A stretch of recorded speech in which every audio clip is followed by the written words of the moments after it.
Hello, hi guys! Magandang hapon sa inyong lahat.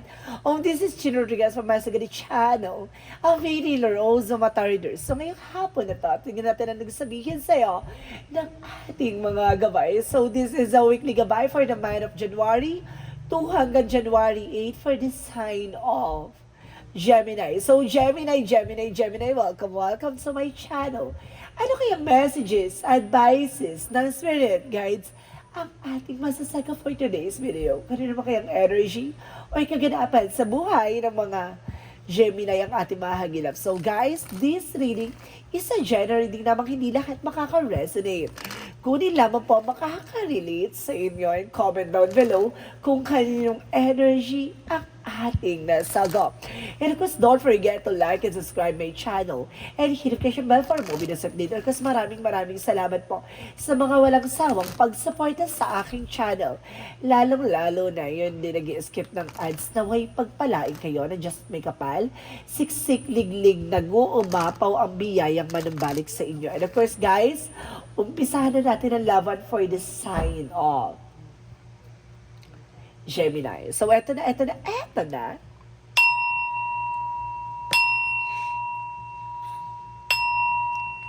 Angel Spirit Messages, give me an information. So, ano kaya gusto sabihin sa'yo ng ating mga gabay? Eto na nga. And of course, there's an Ace of Swords. So, there's a breakthrough. Tagumpay. So, sinasabi sa'yo dito na meron talagang tagumpay na inaabangan or inaasam-asam. So, this is the information. Magkakaroon ka ng new ideas. And of course, a new plan and mental clarity and new insights. May mga bagay na parang magkakaroon ka ng mga bagong eksena or mga bagong magagana or bagong plano. Additional messages. And of course, oh my God, the Ace of Wands, so new beginnings coming your way. Talaga magkakaroon ka ng new opportunities, new projects, and of course, a new job or either new career or a new business, ganon. So, let's see. Because there's a Queen of Swords, so there's a bigger picture of yourself. Kumbaga, tinitignan mo na yung sarili mo.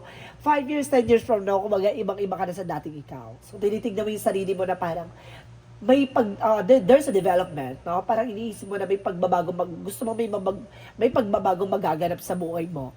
No? Kumbaga, ngayon nagkakaroon ka ng realization. So, let's see, additional messages.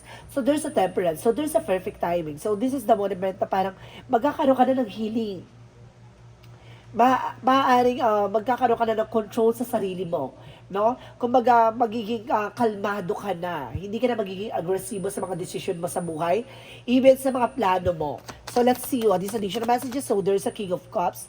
There's an information, guys. There's a devoted supportive person. May taong sumusuporta at gumagabay sa'yo dito. Ano? Because there's a hierophant by a lesson learned. Or some of you guys, nagkaroon ng separation, no? Or something education from the past na maaring nagdala sa'yo ng trust issue. So, guys, let's see what is the Ace of Swords. And of course, there's a Knight of Cups. So, there's an offer, there's a proposal, and there's an apologies, no? Kumbaga, may humihingi ng tawad from the past. So, there's an information na maaring nagkaroon siya ng realization or something kaliwanagan, ganon, or natauhan. So, let's see what is the Ace of Wands. So, there's a Four of Swords. Listen to your intuition and listen to gut feeling. So, ibig sabihin dito na kumbaga, maraming magaganap na pagbabago na kailangan mong pangalagaan yung sarili mo. No? Kumbaga, kailangan mo magpahinga, kumbaga, makalaya sa mga negatibong kaisipan, sa mga kaganapan na alam mong hindi mo na control, or sa mga bagay na kumbaga na pagdesisyonan mo na parang hindi mo in-expect na mga magagana. So let's see what is the Queen of Swords, sorry. There's a Queen of Swords for Six of Swords. So there's an information na transition na makakalis ka na sa situation. Ibig sabihin dito guys na unti-unti na makakabangon at unti-unti ka na makakaahon mula sa pagkalugmok. No? Kumbaga dati, no? Kumbaga ibang-iba yung dating sitwasyon mo sa sitwasyon mo ngayon na unti-unti ka na nakakaalis sa bangungot ng nakaraan. So, let's see what is the Temperance. And of course, guys, there's a Five of Pentacles. So, suddenly, kumbaga magkakaroon ka ng healing for financial loss or something poverty or something crisis magdating sa financial. So, ibig sabihin dito, maaaring, kumbaga, magiging balance ka. And of course, there's a Two of Wands by decisions. So, there's a choices. And of course, step by step, no? Kumbaga, wala naman, kumbaga, sa buhay, no? Walang shortcut. No? Hindi yan parang test yan na pwede kang magkodigo. Sa buhay, hindi yan pwedeng ganyan. Kumbaga, kailangan mo dumaan sa tamang proseso at sa tamang eksena. No? Kumbaga, hindi pwede yung kumbaga past or something, kumbaga dadaan ka talaga sa paghihirap at sakit, no? Talagang hanggang sa matauhan at maliwanagan ka. And because there is a seven of swords, there's a sneakiness, may cheating, lying, kaya nagkaroon ng separation. No, itong tao na to niloko ka, rider ka, or either close watcher out there, no? Kumbaga, sa mga taong nanonood dyan na it's either ikaw, yung person mo is a Gemini, no? Kumbaga, it's some of you, no? Kumbaga, there's a reverse na parang, diba? Kumbaga, it's either ikaw yung nanloko or niloko ka. Na parang sinasabi sa'yo dito na dapat mong matuto at matauhan. So, let's see what is the Ace of Swords and of course, the Knight of Cups. And of course, there is a Three of Swords. So, there's an information na parang nasaktan ka, grabe yung sakit, ang lalim. Alam mo guys, nararamdaman ko dito na grabe yung kirot at grabe yung alam mo, you're feeling abandonment, na parang naiwanan ka sa ere. Some of you na ghosting pa nga eh. No? Kumbaga sinasabi dito talagang ang laki ng trauma na naiwan sa'yo, no? Kaya siguro nag-cause ng trust issue. Because there's some Ace of Wands and of course the Four of Swords. So there's an Eight of Wands. So there's a fast communication and fast movement. So ibig sabihin dito, bibilis na ang takbo ng eksena. Kumbaga unti-unti ka na makaka-recover at unti-unti ka na makakabangon. And some of you guys, there's a travel. So ibig sabihin dito, some of you makakapangibang bansa. Or some of you guys, no, kumbaga, aalis ka na sa mga dating nakasanayan mo. So let's see. There's a Queen of Swords and of course the Six of Swords. So there's the Knight of Cups. So there's a wish fulfillment. So unti-unti na matutupad yung mga pangarap mo with the Knight of Swords. So there's a success driven. So talagang, diba, napakabilis na pangyayari. Na parang sa isang iglap lang nagbago ang lahat. Hello? Parang paubaya ba to? So let's see what is the Temperance and the Five of Swords and the Five of Pentacles. So there's the Devil. It's all about temptation. It's all about black magic. So ibig sabihin lahat ng mga bagay na nangyari sa iyo ay may kaugnayan ang negatibo, no? Or negative energy or something of black magic involved, no? Maaring nasaktan ka hindi dahil hindi kanya mahal, kundi dahil may nag-udyok sa isip niya na lokohin ka or something, magkaroon ng kaganapan dyan na para masaktan ka. So let's see what is the King of Cups and the Two of Wands. So there's a Queen of Wands na nagre-represent ng confidence. So kailangan mo ng konfiyansa sa sarili mo. Ibalik mo ang sigla ng pagkatao mo. Ibalik mo yung ganda nang nasimulan mo. So, sinasabi dito, being a butterfly, a transformation is lies ahead. Talagang mamumukadkad sa iyo ang kagandahan inside yourself. Ibig sabihin dito, nasa sa iyo ang pagbabago, nasa sa iyo kung paano ka babangon, at nasa sa iyo ang desisyon para makaalis ka sa sitwasyon na kinagagalawan mo. So, let's see what is the Hierophant and of course the Seven of Swords. So, there's a star card. There's a wish fulfillment. So, there's a healing miracle. So, ibig sabihin, inalis ka ng Panginoon dyan sa situation mo, hindi dahil para saktan ka. Hindi para maunawaan mo kung ano yung kahulugan ng pag-ibig at sakripisyo. So, there's an information na kumbaga, nagkaroon kayo na separation, nagkaroon ng cheating, lying, not because of may mga tao sa paligid mo na nagtiwala ka at naniwala ka. No? So, let's see. What is the outcome? Ang outcome is the Knight of Swords. So, there's an anxieties, depressions, and of course, there's a stress and overthinking and fear. So, suddenly, kumbaga, talagang nawalan ka ng kumpiyansa sa sarili mo. Parang, there's a rootless na parang, walang saysay na yung buhay mo. Parang ganon. So, parang, diba, nahirapan ka bumangon. So, let's see. Additional messages. So, there's a Knight of Pentacles. Kumbaga, there's a blossoming. Kumbaga, ibig sabihin, magkakaroon ka ng rewarding effort dito. Kumbaga, magkakaroon ka ng something new. And of course, kumbaga, dahil sa nangyari sa'yo from the past, kumbaga, isi-secure mo na yung sarili mo. Magiging practical ka na this time. So, let's see what is additional messages for career. So, there's a Page of Pentacles investment. So, mag-i-invest ka na sa sarili mo. Kumbaga, bubuuin mo na yung sarili mo na ikaw lang. No? Yung parang, hindi ka na, kumbaga, ang nangyari kasi, dumating yung tao na yung binuo ka niya. So, hindi dapat ganun ang nangyari. Dapat, kumbaga, bago ka makilala anong tao na yon or bago ka magmahal, kailangan buo ka. Para kung sakaling magkaroon ng something na pagbabago or magaganap na, di ba, mawawala siya or may iwan ka, kumbaga hindi ka gaanong kumbaga mababawasan or something. Kumbaga nandun ka pa rin sa masasaktan pero 'di ba hindi ka parang gumuho ang mundo mo kasi may pundasyon na matibay at mas malakas pa sa inaakala mo. And of course, there's a Knight of Wands, versus silence, and of course, the perseverance. So, ibig sabihin dito, kailangan mo magtiyaga at kailangan mo maging malakas at may tamang hakbangin. There's a step-by-step na kailangan mo talagang pagdaanan. And there's a procedure talaga. So, there's a deformation na, kumbaga, nandun ka na sa progreso. So, kailangan mo lang talaga maging handa sa pagbabago. So, let's see. What is additional messages for love life? For love life, there's a chariot card. So, there's an action and the word card. So, ibig sabihin, babago ng mundo mo. Magpapaikot dito kung babaguhin na ang takbo ng buhay mo. Babaguhin ang takbo ng pananaw mo at babaguhin na ang takbo ng eksena mo. So, this is the opportunity na gagalaw na ang baso. So, dito na, sisimula na ang totoong laban. Nandito na ang pag-ibig na hindi mo expect na makikilala mo. It's either international or something na kumbaga magkakakilala kayo sa ibang lugar or sa ibang bansa. Additional messages for health.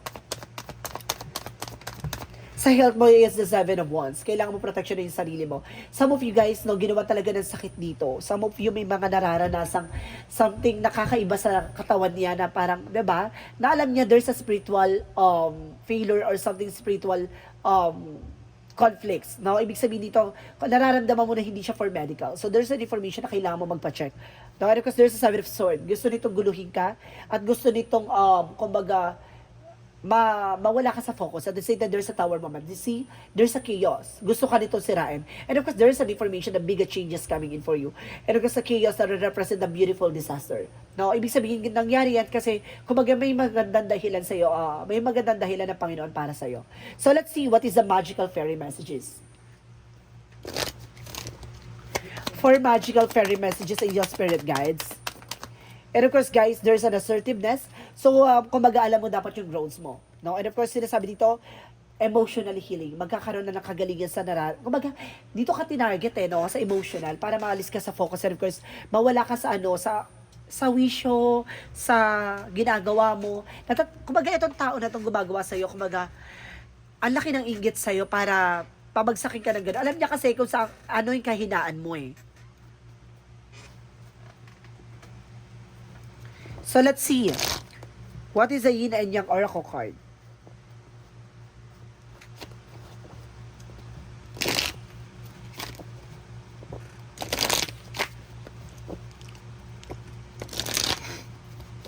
So, let's see, guys. Pero kung sinasabi ng Yin and Yang Oracle card, there's a higher self activation. Talagang binibigyan sa iyo yung something spiritual, kumbaga there's a third sense, kumbaga six senses, gano'n. Kumbaga there's a six senses, kumbaga may nararamdaman ka, nakakaiba na parang, 'di ba? Kumbaga parang naliliwanagan ka about sa spirituality. Or either, kumbaga, there's a third eye. And because there's an action, so there's a beginning. So, ibig sabihin, kung hindi ka magtitake ng action, hindi magsisimula ang totoo sa eksena magaganap sa'yo. And there's an ego, yung pride, and of course, yung drama. Alisin mo daw. Isa siguro yan, yung, kaya hindi ka makabangon dahil sa drama. No? Parang, hanggang ngayon bit-bit mo pa rin. No? Kailangan mo i-let go kasi yan. And there's an avoidance. May mga bagay na kailangan mo iwasan. At kailangan mo tanggapin. So, let's see guys, no? What is the romance angels? Romance angels, guys. And of course, sinasabi dito, there's a flirt. Humarot ka daw. No, there's a chemistry. Dito makikilala talaga yung sino yung tugma sa'yo, diba? And of course, it's either may mga tao na naliligaw sa'yo, may tao nang nagmamahal sa'yo. There's a devoted eh. So, ibig sabihin, there's a choices na kailangan mong piliin.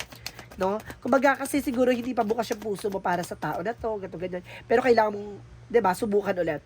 And there's a wisdom, no? Napaka buti at busilak ng puso mo, kaya ganun siguro nangyayari. Na kumbaga, inilalayo ka sa mga taong hindi makakabuti sa'yo. At of course, inilalayo ka sa mga taong sasaktan ka. Ngayon pa lang, binapakita at pinaparamdam na sa'yo para at least kumbaga, darating yung araw na puro happy na lang. Diba? And of course, there is a complacency.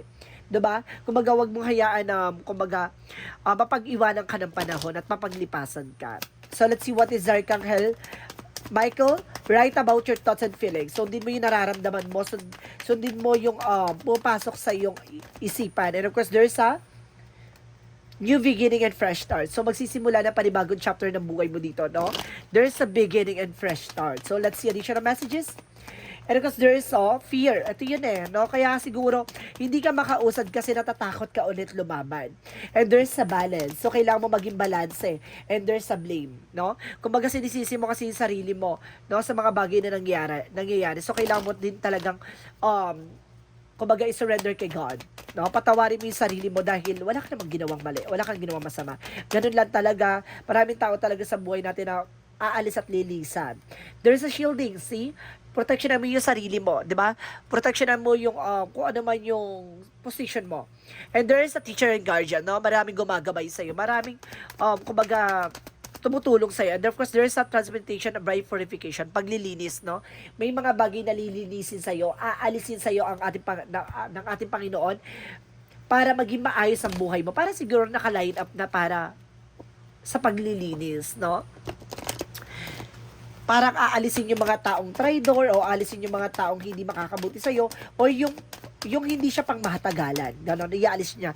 So, ibig sabihin dito na parang naka-in-charge sa'yo ang ating Panginoon na para gabayan ka, no? Para alagaan ka at para ingatan ka. Kasi there's an information dito na parang, di ba, sa lahat ng mga pinagdaanan mo, sa lahat ng mga ginawa mo sakripisyo, di ba, parang nandito na yung kabayaran. So, ibig sabihin, magiging magiging maganda na ang eksena mo at magiging successful ka someday. And of course, there's an author, so ikaw ang magsusulat ng sarili mong kwento. Di ba? And of course, there's an body work. So, there's a massage. And kailangan mo ng massage and of course, exercise, no?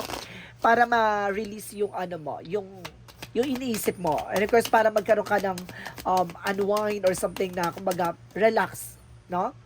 Ma-relax ka. And of course, there's a children, so some of you may mga anak, and leave the stressful situation behind. So see, pakawalan mo yung nagbibigay stress sa'yo. Yung drama na yan. So let's see additional messages. And of course, there's the void. Stop, no? Putulin mo na, iwasan mo na. And of course, there's a golden children, rare gift, na may regalo sa iyo ang universe, ang ating Panginoon na kailangan mo pangalagaan at ingatan. And there's a lost lands. No? Ibig sabihin dito, you've done this before. Nagawa mo na to dati no? Na kumbaga nangyari na siguro to in other way or in other situation. So, ibig sabihin dito, kumbaga, kailangan mo lang talagang masanay, no? And of course, kailangan mo lang talagang maging matapang at maging matibay. Monsology. Confidence is your key to success, no? The more na, kumbaga, matapang ka, malakas ka, the more na magsasucess ka, alam mo kasi yung ginagawa mo, di ba? Kumbaga, natututo ka ng bumangon, natututo ka na, kumbaga, wala nang na ano sa pangamba or takot. Kumbaga, handa ka na magsumugal sa eksena, ganon. The more na, kumbaga, laban na laban ka, the more na magsasuccess ka. And of course, there is a nothing will come in this situation. Walang mangyayari sa situation hanggat hindi ka magte-take ng action. And emotional riding high. Ito yung sinasabing drama. Kasi nagiging emotional ka. So, let's see what is the energy. Let's see what is the energy. And of course, guys, there's Magician in the Mirror. There's a manifestation and reflection. No? Kung ano man yung mga ginawa nila, huwag ka mag-alala. Babalik sa kanila yan. And there's a caring connection. May taong darating para ingatan ka at para, diba, makasama ka hanggang dulo. With the Sun card, there's a pure positivity. Itong tao na to is a pure love, pure intentions, and of course, pure talaga siya. No? Parang talagang, parang sinala siya. Ganon. Bago mo siya makilala, sinubok din siya ng relasyon at of course ng eksena. Parang ganon. Para pinagtagpo kayo kasi iisa lang ang chapter yung dalawa. So, let's see what is the angel's answer. And there's a meditation and brings answer. Ibig sabihin, kailangan mo mag-meditate. And of course, kailangan mo magpahinga, mag-isip, mag-relax sa kaisipan, ganon. And unwind, there's a compromise. Mayroon sa yung kumbaga meron sa yung itinakdang ipagkaloob sa iyo. Kumbaga there's a compromise or contract na parang there's a soul contract or something called soul connection na talagang nakalaan para sa iyo. And of course, there's a abundance. Kasaganahan talaga ay paparating na sa iyo. So let's see what is the Jesus loving quotes. Jesus loving quote said, "You Heavenly Father know that you have need all of this." So, alam daw ng ating Panginoon na lahat ng mga bagay na yan ay kailangan mo. Kaya nga siguro, pinaparanas mo na sa'yo yung mga part na para sa susunod, puro happy na lang, 'di ba? So let's see what is the angel's number. So there's 26 by I am attachful. You have a desire to succeed and will feel most accomplished when your work benefits others. Your intuitive awareness of the people won't allow you to come up with an innovative solution and to meet their needs. So, ibig sabihin dito, kung ano yung mga bagay na kumbaga yung mga gusto mo, no, ay natutupad mo. Lahat ng mga pangarap mo ay makukuha mo. So, may mga bagay lang talaga na talagang kailangan mo mag-antay at kailangan mo talagang paghirapan. Ano kasi sabi dito lahat ng mga bagay na gusto mo ay maisa sa katuparan mo, 'di ba? Kaya kumbaga hindi rin sa iyo lingid sa kaalaman mo na parang may mga bagay talaga na ipagkakaloob sa iyo dahil sa mga sakripisyo mo at kabutihan taglay mo. So let's see what is the messages of life. And of course, there's a letting go. Oh my God, I do see, di ba? Kailangan mo na i-let go. Oh my God. Ang ganda ng reading, guys, kasi isa lang talaga ang gusto sabihin ng baraha. Pakawalan mo ang nakaraan. 'Di ba? There's a letting go. So there's a today, remembering that God is within me and around me. I release myself to God's hands and regain my inner peace. I know God is providing me. That is which is the most beneficial of my soul. I know that God is sending angels help me. And of course, sa face and any difficulties that arise, I let God into God's will, knowing that the best is yet to come. So, ibig sabihin dito, yung mga bagay-bagay na para sa'yo ay para sa'yo. I-let go mo lang. The more kasi nag-greedy tayo na gusto natin makuha isang bagay na yun, hindi yun ipagkakalob ng Panginoon. Kasi, kumbaga, ayaw niya na pinupuwersa at ayaw niya na, kumbaga, minamadali ang sitwasyon. So, ibig sabihin dito, hayaan mo siyang dumaloy, no? At mag-unfold it naturally. Ano kasi pagkakalob sa'yo, yung mga bagay na hindi mo man hinihingi, ibibigay niya sa'yo. So, guys, kailangan mo lang talaga mag-let go at kailangan mo mag-move on at bitawan yung mga bagay na nagbibigay sa'yo pabigat at nagbibigay sa'yo ng sakit tulad ng nakaraan. So guys, this is a weekly gabay for the month February 2 hanggang February 8 for the sign of Gemini. So Gemini, maraming salamat for this wonderful reading. So once again, this is Chin Rodriguez Mamasagre Channel, a faith healer, also matar reader. This reading is a general reading na makinila at makaka-resonate. Kung lamang pa makaka-relate sa inyo and comment down below kung kaninong energy ang ating nasagap. And of course, don't forget to like and subscribe my channel and hit the bell for more videos update. And of course, maraming salamat po sa mga walang sawang pag-suporta sa aking channel. Lalo-lalo na yung hindi nag-i-skip ng ads na way pagpalain kayo na just at may kapal, siksik, liglig na gumapamiyay manubalik sa inyo. And of course, guys, maraming salamat and see you in the next video. Bye-bye and babush!